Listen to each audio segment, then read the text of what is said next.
Been a long time since I've done this What If. We're on part 3 now of What If Raditz Turned Good. We're now in the Android and Cell saga.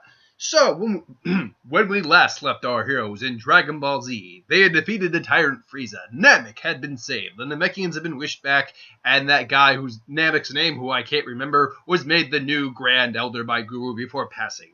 The Z Warriors made it home. Stronger, more experienced.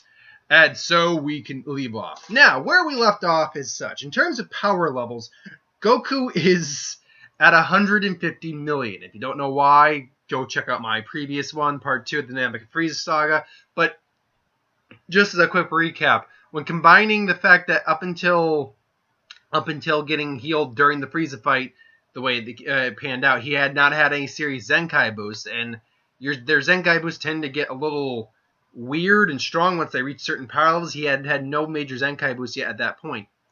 Add to the fact that he had also had his hidden potential unlocked. When you combine that all together, plus where his power level more or less was, you get 150 million, not including any Kaiokins. Now, that being said, Raditz is somewhere around a 30 million marker, and Vegeta is somewhere in the 15 million marker. Raditz is now twice as strong as Vegeta, which furious Vegeta. Piccolo and Gohan, respectively, are somewhere in the realm of one second, just remember. Are somewhere once Trunks shows up, there'll be a Piccolo somewhere in the realm of about 20 million, give or take. Gohan somewhere in the realm of 2 million. Vegeta would be somewhere, give or take, in the realm of about 20 million. So he'd be stronger, but just wouldn't be anywhere near this. Raditz would be about 36 million, and Goku would be about 180 million, because we have to factor in that they would be training with each other. Raditz still has his tail, so he can go grade 8 to give Goku an actual challenge, multiply that, and then, yeah. So they'll be training consistently throughout the year of peace, particularly Piccolo, Raditz, and Vegeta. Raditz and Piccolo very much would be getting a bigger boost than Goku would, but Goku would still be getting a decent boost with his brother and Piccolo around to really give him a good spar. But they go to Earth. Vegeta still leaves, go training. All the while, Raditz and Bulma are bonding more. Raditz is living at Capsule Corp and things along those lines, kind of like that. But unlike with Vegeta being that whole aloof saying whatever, they're a bit more flirtatious. Rad's having not a huge amount of experience with flirting. He's a little awkward at doing it, but he's still able to flirt a little bit and back and forth. So you get a nice little repertoire. Now cut to the year of peace where Frieza would have shown back up. Now Frieza doesn't show up because Frieza's pretty much dead. Frieza is dead. Which means King Cold doesn't really know to go to Earth. Nothing. And even let's hypothetically say he does show up at Earth, Trunks still kills him. So one way or the other, that nothing comes of that. But like I said, power-wise, they're much. I think they're stronger than their camera, particularly Raditz, obviously, and Goku is well beyond normal. But he basically shows up, and I've just got my notes right here. Shows up. Raditz and Bulma show up. That's right. Trunks shows up. I did R&B to remember. I was like, what? And then I realized, Trunks is basically not the son of Vegeta and Bulma, but the son of Raditz and Bulma in this one. So, which makes him also a little bit, I'd say, a little bit stronger than his canon counterpart, but just not by much. Like, I think I have him power level wise. Spoilers for those videos.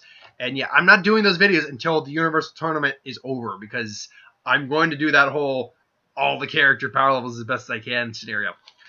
Point being though, instead of like the 175, I think I put him like at 185, something like that. So he's stronger, but nothing by a super significant amount, and nothing that would enable him to fight the androids. So anyway, tells them about the android, shows them Super Saiyan, and he's like, Goku, I want you to show me Super Saiyan. He's like, Super, what's it? He's like, Super Saiyan, Super Saiyan transformation, this thing. He's like, I have no idea what this is. You call yourself a Super Saiyan, boy? It's like, what? It's like, wow. It's like, well, this is awkward. It's like, he knows he can sense that he's almost he's a little stronger than Goku at this point. It's like, If you can't beat me, you can't beat the androids. And then they have a quick spar, but Goku immediately reveals the Kaioken. He doesn't even do a big one, maybe just like a Kaioken times 2, and just grabs the sword. Like, yeah, no, I got this Kaioken thing at the moment, man. I'm good with Super. But that Super Saiyan thing, your power jumped like 50 times or something like that. It's like, actually, that's exactly how much it jumped. So he explains Super Saiyan to them, and then gives them the heart medicine, explains why he's going to die. The whole scenario gets explained, minus the fact that obviously Raditz and Bulma aren't told about that, but they'll still, conceive Trunks and all that. Explains the 3-year training process, and they all basically go for the 3-year training. Now, in the 3-year training process, I believe all three of Saiyans, Gohan, Goku, and Vegeta, actually, I'll make that all 4. All of them reach Super Saiyan, because they've seen Trunks reach Super Saiyan. We know Raditz and Goku both have that inner pain, so does Vegeta. And I think Gohan seeing, and when Trunks probably explains that Gohan did also reach Super Saiyan in the future, they relay this information to Gohan, and with proper training, I do believe he eventually gets there. Piccolo also will increase probably to a significant point more, not significant, probably around the same level he was at, which I believe I have him somewhere in the line of 200 million. Strong enough to take out the Jiro bot, Android 20, and Android 19, but not enough to really take on 18 or 17 at that point. But with that said, we also need to factor one other thing. Goku, I do believe, takes his heart medicine when he needs to. Raditz being the brother, not having his brother back and all that. He nags him when he says he can tell his brother's not quite as strong as he should be.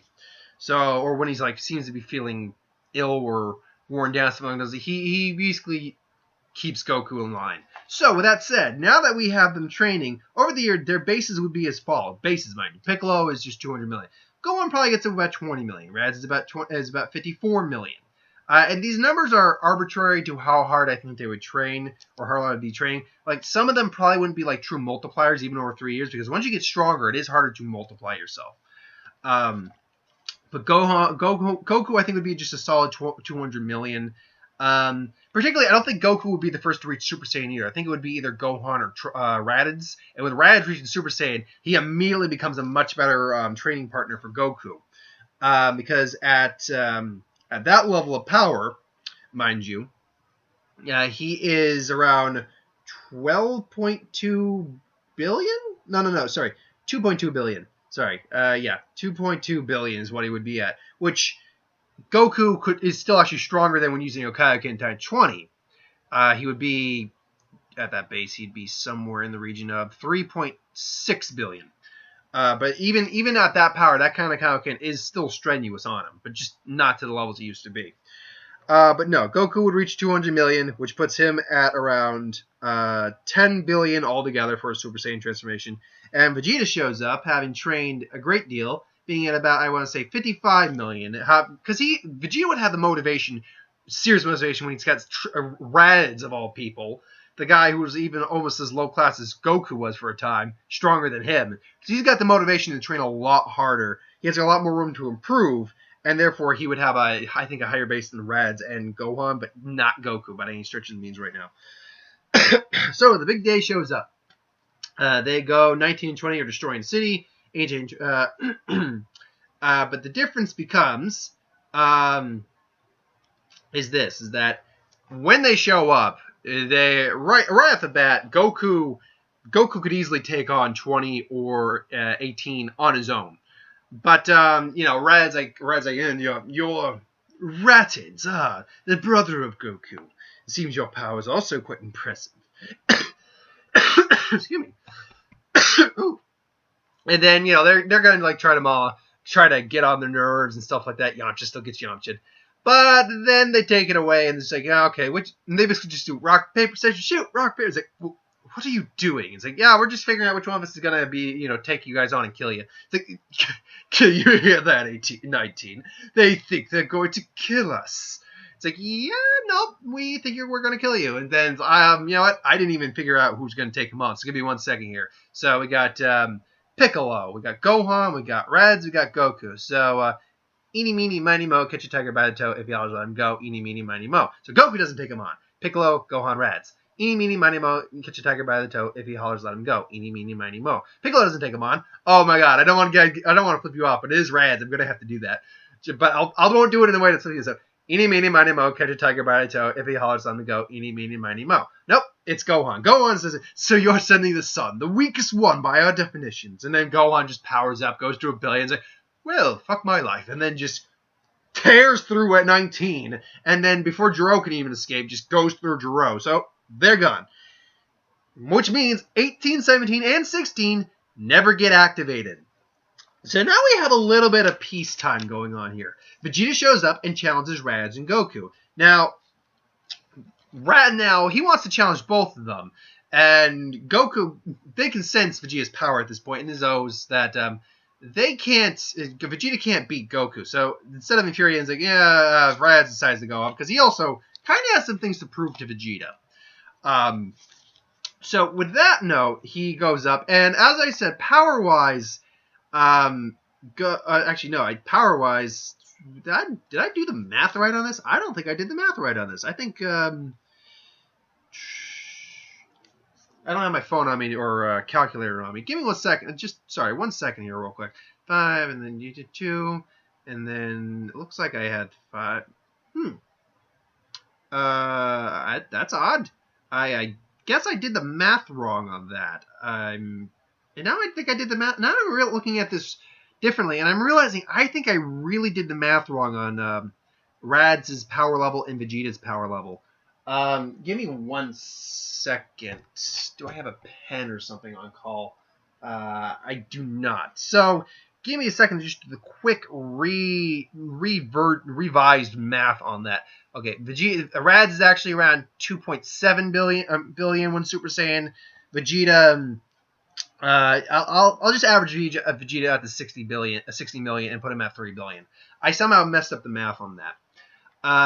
Point being though, Vegeta and Raditz would square off, and they would have it'd be a really intense fight, like a really intense battle, like not to the point where they're going to kill each other, because there is a level of respect between them as Saiyans and warriors, but enough that it's going to be like shaking the landscape and stuff along those lines. So they have it in there in an area like kind of like where the Androids are fighting, and Vegeta does win, but it's not by much. And it's like, I beat your brother Kakarot. Now it's time for our climactic battle. It's like, you sure about that, Vegeta? You sure about that, best buddy? He's like, I'm sure. You want to at least have it here. Sends a being. Now, no Zenkai boost because they're higher from the victory, and Raditz gets one too. So they go off and they're fighting. And say, oh, come on, Kakarot, I know you two can go Super Saiyan. And it's like, come on, do you not take me seriously? Nope, I take you pretty seriously, best buddy. That's why I'm giving you a full-on Kaioken times 20. And then just goes Kaioken times 20, which gives him a multiplier of 20, added on to his 200 million base, meaning a 4 billion. So it's now pushing Vegeta back. Like, how is this possible? He's not even going Super Saiyan! You! And then, he's angry, and his Goku's Kaioken wears off, but he maintains, I think, at a 10, because a 10-base Kaioken is nothing he can't handle at this point. He can handle that easy, and probably for prolonged periods. He gets a good, clock to the jaw and just goes flying in the mountains. It's like, you mock me, Kakarot! Using only your most simplistic power! It's like, mock? No. It's like, I just didn't want the fight to end too quickly. It's like, you think you're that much better than me, the Prince of all Saiyans? It's like, well, I mean, I'm not trying to brag, Vegeta, but, and it's like, show me this power you climbed down. And then he just looks at both him and Raditz just looking at each other and goes, okay. And then just goes full Super Saiyan, and his power would be about 10 billion, and he completely whips Vegeta's whiny bitch ass. No, don't get me wrong. I love Vegeta as a character. He's one of my favorite Dragon Ball Z characters, but let's be clear. He is still a whiner when it comes to Kakarot. Oh, Kakarot, I wish I was a carrot. It's like, that's not untrue. See, it's like, mock my pride. See, he's like a Saiyan saying, I'm gonna kill him.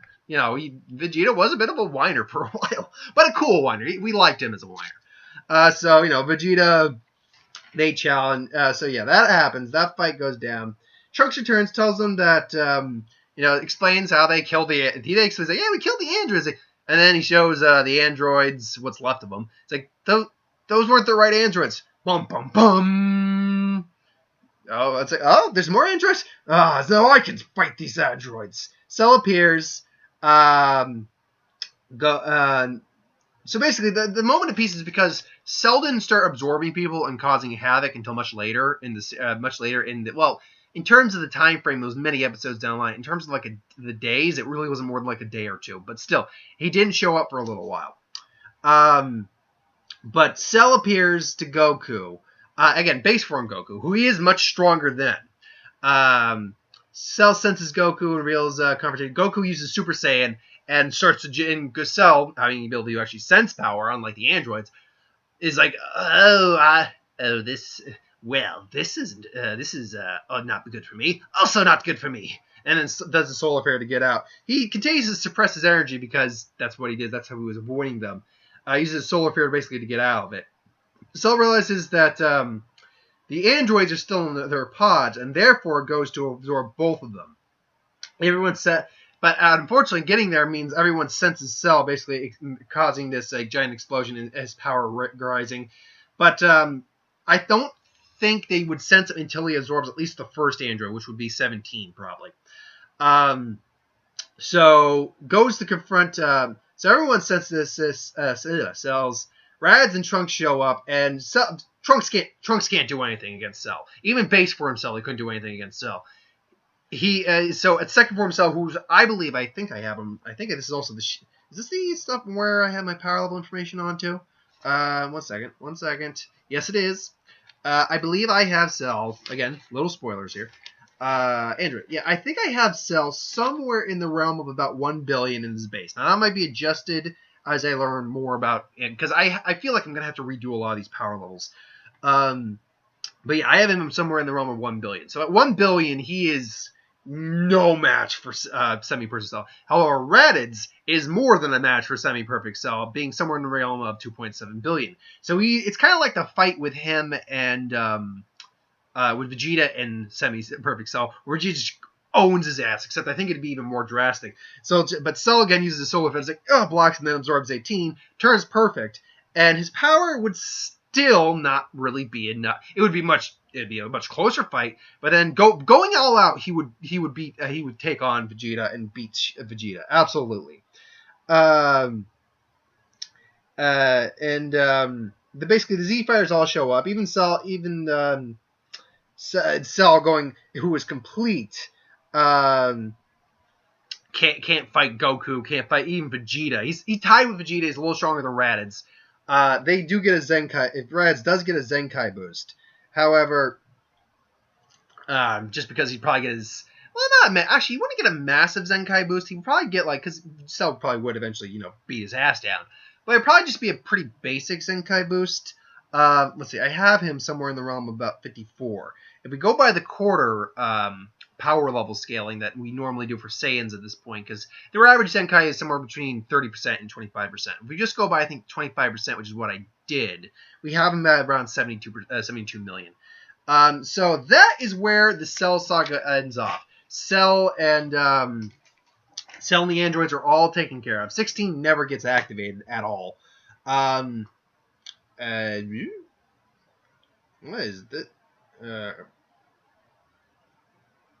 What is it? Oh, this was weird. Sorry,